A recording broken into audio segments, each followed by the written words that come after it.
এক ছিল ছোট্ট একটা ছেলে। তার নাম নীলু। সে থাকতো এক সুন্দর সবুজ গ্রামে। নদীর ধারে খেলাধুলা করত সারাদিন। কিন্তু নীলুর একটা স্বপ্ন ছিল, সে আকাশে উঠতে চায়। একদিন বিকেলে বনের ধারে খেলতে গিয়ে হঠাৎ সে দেখতে পেল একটা অদ্ভুত আলো। কৌতূহল নিয়ে কাছে যেতেই সে দেখল একটা জাদুর পাখি। নীল আর সোনালি ডানায় ঝলমল করছিল পাখিটা। পাখিটা মিষ্টি করে বলল, নীলু, তুমি কি উড়তে চাও? নীলু অবাক হয়ে বলল, হ্যাঁ, কিন্তু আমি তো মানুষ। পাখিটা হেসে বলল, চোখ বন্ধ করো।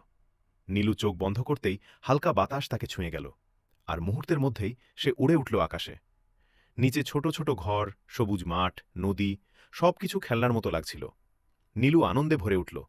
তখন পাখিটা বলল, মনে রেখো, সত্যিকারের জাদু হল সাহস আর স্বপ্ন। কিছুক্ষণ পর নীলু আবার মাটিতে ফিরে এলো। চোখ খুলে দেখে পাখিটা আর নেই। কিন্তু তার মনে জন্ম নিল এক নতুন বিশ্বাস, যে স্বপ্ন দেখে সে একদিন না একদিন নিশ্চয়ই উঠতে পারে।